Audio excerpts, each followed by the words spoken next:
Welcome, everybody, to the Cone of Shame Veterinary Podcast. I am your host, Dr. Andy Roark. Guys, I got a really good one today with my good friend, Dr. Marie Holowaychuk. Marie, if you do not know her, she's a force of nature when it comes to wellness and well-being in veterinary medicine. She is a boarded emergency and critical care specialist, and she has a new book called A Compassionate Calling, What It Really Means to Be a Veterinarian. And the book is out now. You can get it wherever you get your books. We'll put links in the show note for where you can find a copy, but honestly, wherever you get your books, you should be able to find it. Marie is a fascinating person. I start to talk to her about her book and also kind of about her life and the lessons that she learned that brought her to this book, and very much about what are the problems, what are the struggles, what are the concerns. And guys, she does a really great job in her book of tying in her personal story and journey as a veterinarian and a specialist and a type A perfectionist ladder climber who burned out really hard, and the lessons that she learned and how she sort of readjusted and gone from there. And she ties that together really nicely with great research on the vet profession, on wellness in the vet profession. And then she ends the book with this really nice sort of hopeful part about the future of veterinary medicine and where does she think it's going, and sort of what are the challenges, but what are the opportunities ahead. And so anyway, there's a lot in this book. It is sprawling. It covers a ton of topics. The way I think about it is, one, it's great for any veterinary professionals that are interested in wellness and well-being. But two, if you know anyone who really wants to understand veterinary medicine and the wellness side of veterinary medicine, you know who I'm talking about. The people who have said, I have heard that there's a high suicide rate in veterinary medicine and people need to be nicer to their veterinarians, and they want to be supportive. They would really like to sort of understand more what the profession is really like on the wellness side. This is a phenomenal book for those people. So anyway, guys, I'm going to stop talking about it and just show you the interview. Marie Holowaychuk, let's get into this episode. This is your show. We're glad you're here. We want to help you in your veterinary career. Welcome to the Cone of Shame with Dr. Andy Roark. Welcome to the podcast, Dr. Marie Holowaychuk. How are you, my friend? I am wonderful, Andy. Thanks so much for having me. I love having you on here. So you are so fascinating to talk to. I just love whenever I get to spend time with you. You are such an interesting person. You are such a deep thinker.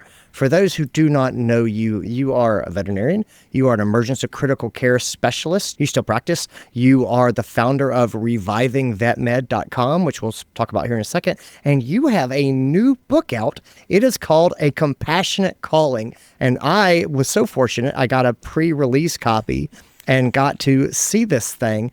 And it's incredible, Marie. It's just like, it is so well done, and it is so robust. I mean, you have got, so many topics that you get into and that you talk about, and we'll sort of start to talk about this in a second. But let me sort of pause here for a second and sort of say, tell me real quick about revivingvetmed.com for people who aren't familiar with it. Yeah, so a few years ago, I wanted to put together a hub of resources to help veterinary professionals when it comes to their mental health and well-being. And so it started out as a hub for some blog posts and some podcast interviews and episodes, and it's just grown from there. So there are a ton of resources. There's downloads, things that you can share with your team, things that you can post in your break room. If you have a question, for example, how do I find the right counselor for me? If you search it on the website, you'll have a blog post or a podcast episode that comes up to help. And then this past year, we've expanded. So we have veterinary specific coaches that offer coaching in different areas. They all have experience either as veterinary professionals or working with veterinary professionals. So we have an ADHD coach, a menopause coach, coaches around resilience, coaches helping people who are moving just freshly into leadership roles. And then we also offer critical incident debriefing. So if you or your team mostly have an incident that really doesn't sit well with the team, really shakes people up, maybe there's just a significant issue with a angry client or something that escalates, this is a way that we can come in and facilitate a formal debrief with the group to help reduce any sort of distress after any post-traumatic stress disorder, anything like that. And then we also offer lunch and learn. So if people are looking to support their teams with, just a little bit of information that they can digest over a lunch hour, we've got great facilitators for that as well. So lots of resources, that we offer. That's very cool. Why did you call it reviving vet medicine? So you're a criticalist. A reviving means something specific. Talk to me about that, because I think it leads into your book in a little bit, in a way. Yeah. I'm so glad that you asked that. I think it's kind of a little tongue-in-cheek thing, because I am a criticalist, like you said. So I spend so much of my time reviving animals, bringing them back from the brink of death, shock, sepsis, whatever it might be. And I have seen such a change in our profession over the last few years. And Andy, I know you and I have talked about this a lot, and you feel the same way. You and I both share this real passion for our profession. We love what we do. We love vet medicine. And, a few years ago, I was really surprised to read some findings that came out of the very first Merck Animal Health Wellbeing study that showed that less than half of veterinarians would recommend this profession to a friend or a family member. Yeah. And I thought, how can that be? Everybody wants to be a vet. Like, every time I tell somebody I'm a vet, they're like, oh my God, I wanted to be a vet. And, for whatever reason, lots of different reasons, people say they didn't or they couldn't. And I am so proud of that. I love that. And it just makes me so eager to tell people all about it. And I'm not talking about the profession with rose-colored glasses. Yeah. I know that we have our challenges, and as a well-being advocate, I speak to those a lot. And I think we've reached a point, many of us in this profession, where we've sort of kind of thrown our hands up and just said, well, vet med is it's actually really bad, and it's really hard, and people don't understand, and our clients are just really terrible to us. And we've just got these high suicide rates, and that's just the way that it is. And almost like identifying with it or accepting it just as it is, like a normalization of a pathology almost. Like, it's just normal we're going to burn out. It's just normal we're going to have mental health challenges. And, of course, we're human. These experiences are normal. But just because we're in vet medicine doesn't mean they are inevitable. And so I want to get us back to a place where we were, or we can't turn back time. We can't take away the pandemic. We can't reverse all the changes and advancements that we've had. But can we get ourselves back to a place of happiness, joy, pride, excitement, thriving, dare I say? So that really is the revival that I'm hoping for. I love that picture of like the septic patient being revived. Like that speaks to me. It's such a great answer. I thought that you had thought it through, and I was sure that there was a good answer, and I was right. That's amazing. Talk to me a bit about your book, A Compassionate Calling. So I think that weaves right into sort of this larger philosophy that you've kind of started to lay down and what your sort of goals are. But talk to me a bit about, Marie, what's the book about, and what did you hope to accomplish with it? So the subtitle is What It Really Means to Be a Veterinarian, and it has so many different layers to it. I wrote the book, or had the idea to write the book, after I read that stat that I shared from the Merck Animal Health study, and just reflecting back on my journey in our profession. I have spent time in academia, in private practice, corporate-owned practice, general practice, working with industry, etc. And I feel that there is so much to unpack underneath our experiences that many of us in our profession still don't fully comprehend. I'll go back to what I said before, which is this almost throwing up our hands and saying, it's just really hard what we do, and that's it. But not being able to put a name to that. Why is it hard? What is hard about what we do? In the social work sphere, we often use this phrase, name it to tame it, right? Naming our experience. If we can name what burnout is and identify it, then we can recover from it. If we can identify, the work is hard because we experience a lot of ethical dilemmas or moral stress, then I can actually take action and do something about it. And so a lot of it came from this desire to validate and describe and explain with evidence and stories what we go through as veterinarians on a daily basis. And so, like you said, there's so many different chapters around everything from the journey that we go through to become a veterinarian. How do you get into vet school? What is vet school like? How much does it cost? What do we make as graduate new veterinarians? What are the different pathways that we can take in this profession? And then what are all the challenges along the way with our clients, with our teams, with our cases that we see, with euthanasia, with perfectionism, with mistakes? I unpack it from an individual veterinarian perspective and then from a profession perspective, right? From the entire team. And I wanted so much to bring this information to the pet owning population as well, because I think you have probably had the same experiences as me, where you get on an airplane, heaven forbid you tell somebody you're a vet, because it opens up a whole conversation for the rest of the airplane ride.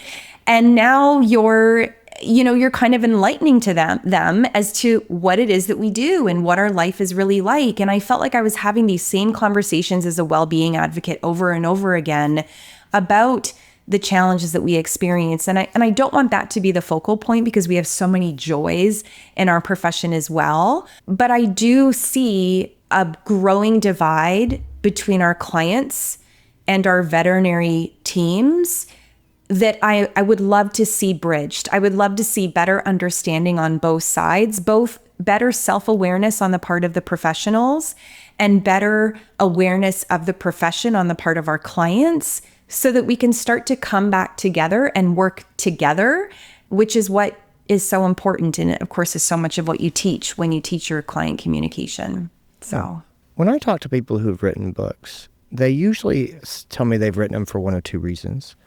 They say either I wrote this because I had a message that I really wanted to communicate. I had something I wanted to get out.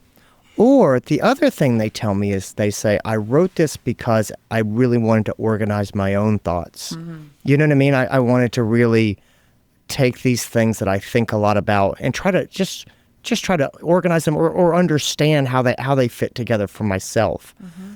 Marie, does one of those speak more strongly to you? Mm-hmm. Yeah, for me, it's the former. It's the sharing the message. You know, I'm a second generation veterinarian. Both of my parents are vets. I love this profession so much. You know, I feel like it's literally in my bones. It's in my genetics. And I would love nothing more than for my daughter to become a veterinarian. Truthfully, I want to see people love this profession as much as I do and be able to sustain themselves in it. And so part of it was written for them, for those of us in this profession, and it to help them as well, because I feel like so many veterinarians are like, if clients would just understand, you know, what it is we go through. And I don't believe in kindness campaigns. I don't believe that clients are the root of all evil in our profession. I don't think it's helpful to tell clients we have really high rates of suicide and you need to be nicer. Like, I don't believe that rhetoric. I think it's harmful. However, I do think that empathy helps everyone. When people really can put themselves in someone else's shoes and understand what they're going through, whether that's an unhoused person or the barista at Starbucks that's trying to pay off their student loans, or our neighbor that's going through a separation, or your vet that you're going to an appointment with, that makes a big difference in how we connect and how we communicate with each other. And so if I can help the general pet owning population to understand just a little bit more about what we did to get where we are and what we go through on a regular basis and what the future holds for us, then I think it's going to be better for everybody. You cover a lot in this book, and I'll say I think you did a really great job of presenting the research and also interweaving your own stories and your own thoughts. It's almost like having somebody walk you through the research, which I think adds sort of their own color and commentary. And so I really enjoyed that part of this. As I said, this is a robust book, and you talk about a lot of different topics around burnout, around student debt, around corporatization, around changing work dynamics, gender dynamics, all of these sorts of things in the book. And my question, I guess, for you is, you know, when you think about all of the different pieces that go into this, Which pieces are you most proud of? Do you have some that you say, I'm really happy that I talked about this? And also, which ones do you think are most important? I really am proud of the way that I was able to incorporate the evidence with the storytelling. I think specifically around the chapters that are on veterinarians specifically. There are so many really personal stories that I share. I mean, I share a story about a dog who died under our care in the ICU when I was a resident because I misinterpreted a radiograph and the dog's feeding tube was misplaced. And that is in my story, my chapter on mistakes. And I talked to so many vets I talked to one vet this morning, incidentally, who, made a mistake back in 2015 and it still haunts her to this day. And I mean, Lacey, this dog that I cared for, she died back it was 2006 or 2007. And I remember that as if it was yesterday. Yeah. And so I tell that story to normalize the fact that we all make mistakes and sometimes those mistakes result in death. And here's all the things that the research has shown us about what sort of mistakes happen. Why do they happen? What can we do to recover from them? What is important for us to communicate to clients in those circumstances? Because there's that whole piece of it as well. There's a whole family, that loved that animal that, died or was harmed as a result of that. So it's sharing those stories that I know are going to so deeply resonate with people in our profession that they're going to connect with and feel not alone, feel validated, feel normalized in their experiences, and be able to have evidence-based information as to what to do with that, what that really means. And then I hope when pet owners read that, they will also be able to see how much we care, how deeply we grapple with these situations as well. I think those particular chapters about my own mental health challenges, my own cases that I've grappled with, my own situations of ethical distress that kept me up at night, I think those were really important to share. Yeah. I think what is most important is where we take this information moving forward. So the latter portion of the book is a series of chapters on, where we go from here. And a lot of it includes those topics that you shared, corporatization, pet health insurance. What does that mean for the future of our profession? Our curriculums, we have a lot of new vet schools. We have a lot of new ways of training students. We have a lot of decisions to make in terms of what we want our students to graduate knowing and understanding. And what are we really doing to take care of the people in this profession? Because without the people, we don't have a profession. And so I think those are the chapters that I'm really interested to hear what people think and what, if any, collaboration or next steps come from that. Yeah. So there's a section of your book, it's sort of part 3 of this 4-part sort of structure that you have. You talk about what we now understand about veterinarians. And I gravitated right to this. And so, you talk about professional identity, and then you talk about victimhood and martyrdom. Mm-hmm. You talk about the challenges of perfectionism. And then that's when you get into veterinary mistakes, which I think you were talking about, sort of handling veterinary mistakes. Mm-hmm. And I just looked at this, and this just felt like such sort of a treasure trove to me of sort of this insight of sort of what are the real sort of hardships and stuff. And I think you just weave in lessons learned really nicely. But when you think about what we now understand about veterinarians, and I want you to think about where we are in 2025, what do you think are the sort of the greatest struggles that exist right now? And do you think that those are changing? Do you think it's the same culprits that it was 5-10 years ago? Or do you think that the landscape is changing? So where do you think we are now? And do you think that that's static or is it evolving? Mm-hmm. I do think it's changed a lot over even the last 5 years. If we look to pre-pandemic to now, I think it's changed. I think it was already changing before that. And I do think it's going to continue to change. I touched on it a little bit already, which is where I think you mentioned the martyrdom, the chapter, victim mentality and martyrdom syndrome.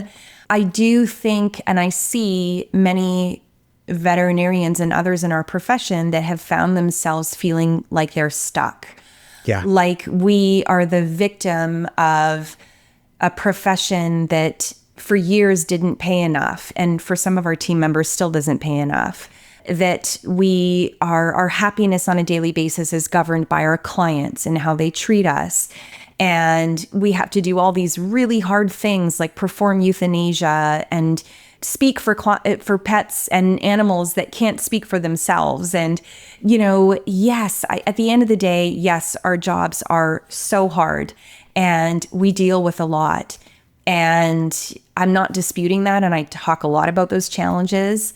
And I do think that we need to recognize at this time that a lot of what we are experiencing, we do have control over to some degree. Now, of course, this depends on whether you're a practice owner, an associate, a support team member, or who you are in the practice. I'm not speaking to everybody, and I'm not discounting the many systemic issues that we have in our profession. I would love to see people look at that, which we have control over, how we respond during these times of adversity, how we react to clients when they're not treating us well, what we do when we hear a team member gossiping, whatever it is, and to recognize, okay, we can take steps to make things better.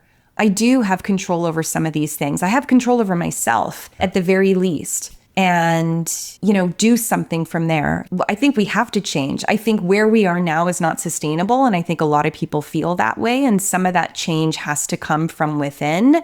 Some of that change has to happen within the systems, right? Within the structures, within the setup of the day-to-day. There are many work environments, some of which I have worked in myself, where what's being asked of individuals just isn't sustainable. It isn't doable. And that is perpetuating burnout in many circumstances, despite individuals really wanting to take care of themselves and be better, be healthier. Yeah. Oh, that's a great answer. When I look at the sort of this type of subject matter and I think about what it means to be a veterinarian, I think about struggles for veterinarians, I have this habit of kind of grabbing onto problems. And I'll say, well, this is a problem, or this is hard, or this is challenging. And then I start thinking, well, we need to stop doing this, and you need to not do this, and you need to make sure that you're not getting sucked into this, and you really don't want to feel this way, and you need to really not let yourself be put into this position.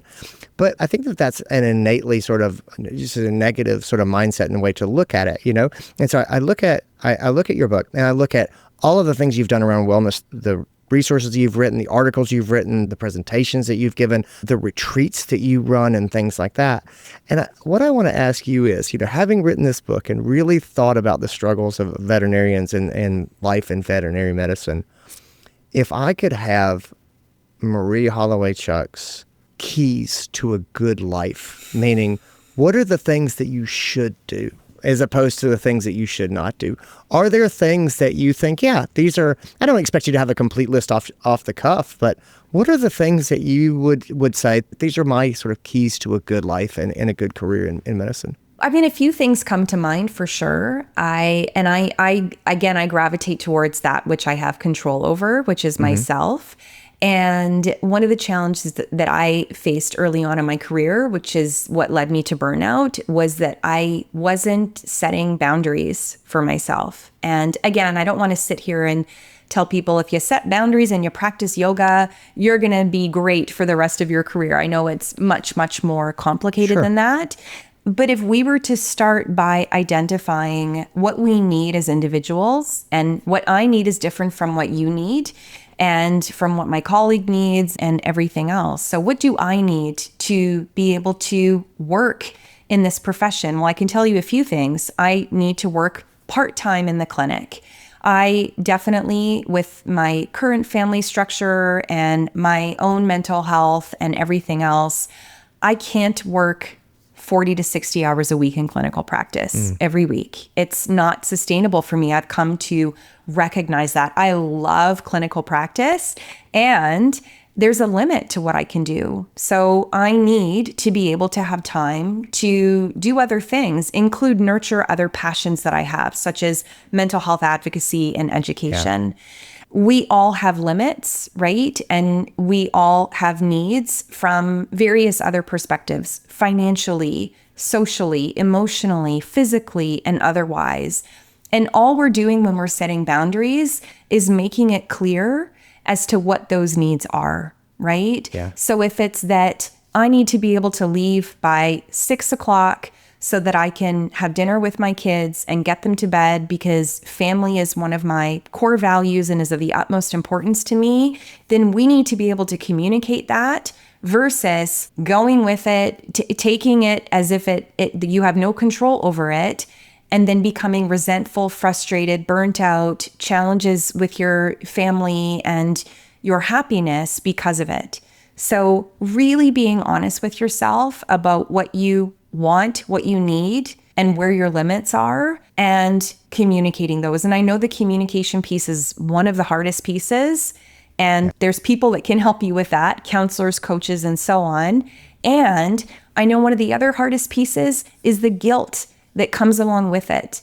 And I've experienced that too, where, I've had shifts offered to me like, hey, Marie, we really need you. We can't find anybody to work this shift. And, and I want to say yes. I feel so guilty for saying no, but I recognize if I say yes to this and I show up, not the best version of myself, underslept, exhausted, whatever it is, then I'm putting my patients at risk. I'm putting myself at risk. I'm giving up something else, whether it's time with my family, my health, whatever. We have to be able to recognize the guilt that it's always going to be there because we care so much about what we do, and put that aside, knowing that at the end of the day, we have to take care of ourselves. So I think boundaries are one of the biggest things. I think, honestly, if I was to give another recommendation, and this is something I do talk about in the book as well, is it would be a whole lot of self-compassion. I think so many of us are going through such a hard time in life in general and in our profession for any reason, right? It could be the clients, it could be the schedules, it could be you're short-staffed, whatever it is. Rather than pushing yourself through and, I just need to work harder, being that really negative inner critic and just like bulldozing yourself through, to just stop and acknowledge, this is really hard. Like, I'm in a really tough spot right now. Work is really hard. My team is going through a lot. The clients have been particularly grueling lately. That's hard. Yeah. Number 2, I'm going to notice that. I'm going to identify it for what it is, but I'm not going to fixate on it or ruminate on it. I'm going to mindfully be aware that, I'm going through this tough time, and then I'm going to let that go. And then the last piece is that self-talk, that talking to yourself kindly, instead of just berating yourself, just get through this, keep going, that sort of coach that's a little bit harsh, that is trying to propel you forward. You speak to yourself like you would speak to a good friend, right? Wow, yeah, you're going through a really hard time right now. It's okay. You're going to get through this. It will be better. It's not always going to be this hard. So that all those 3 pieces, the, common humanity, the mindful awareness, and the self-kindness, those are all the 3 main components of self-compassion. It's been a game changer for me. I've tried cognitive behavioral, still continue to do cognitive behavioral therapy, counseling, internal family systems therapy, all of these different modalities. And at the end of the day, my intellectual brain and my type A driven personality benefits the most from that self-compassion practice. I think it's fantastic. Marie, thank you so much for being here. You are so wonderful. Your book is called A Compassionate Calling, What It Really Means to Be a Veterinarian.